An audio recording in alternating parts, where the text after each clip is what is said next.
eo amin'ny tontolon'ny finoana kosa no asitsika teny ety am-pamaranana ny vaovao fenopoka ny fiangonana METM Zoara Famonjena Tomadinika omaly alahady nandritra ny fankalazana ny fahafito taona ny tandreman'Andriamatoa Andrianantenaina Alain Vady tao amin'izany fiangonana izany. Nandritra ity fotoana ity ary moa no namtinan'ireo komity mpikarakara ny zava-bita nandritra izay fito taona izay niakonyary. Tsarovy aho ka soavy ry Andriamanitro arak'izay rehetra nataoko ho an'ity firenena ity. Nehemia toko 5:7-20. Io ny tenin'ny soratra masina no safidin'ny fiangonana METM Zoara Famonjena etsy Tomadinika nandritra ny fankalazana ny fahafito taona nitandreman'Andriamatoa Randriamanantena Alain Vady tao amin'izany fiangonana izany.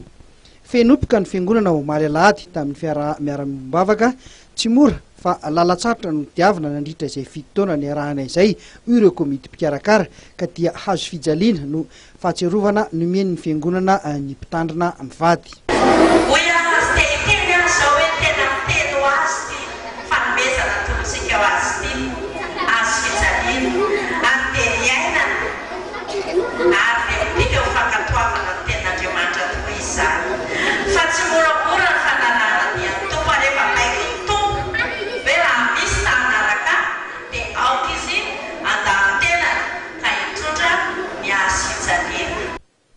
Nitondra fanavozana betsaka teto amin'ny Zoara Famonjena ny mpitandrina Randrianantenaina Alain Vady hoy ireo mpino ao amin'ity fiangonana ity satria raha teo amin'ny 100 teo ny mpivavaka tany amin'ny 7 taona lasa ankehitriny kosa dia feno hatranin'ny fiangonana isaky ny alahady.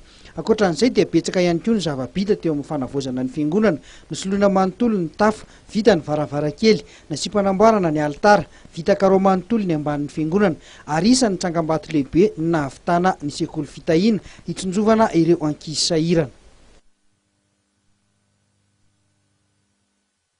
Ndeha tao anatin'izay fanadihadiana izay no mamarana ny fampalam-baovaontsika tompoko lahy sy tompoko vavy isaorana ianao nanaraka izany hatramin'ny farany raha tsy ahivina moa ny vaovao isan'ny songadina teo alohan'ny isarantsika tanteraka dia ny fametram-pialana tsy olohan'ny Eglizy Katolika intsony izay nataon'ny Papa Benoît XVI tamin'ity androany ity izay ny vaovao isan'ny songadina. Misaotra anao ary tompoko lahy sy tompoko vavy ary manao veloma ho amin'ny manaraka indray.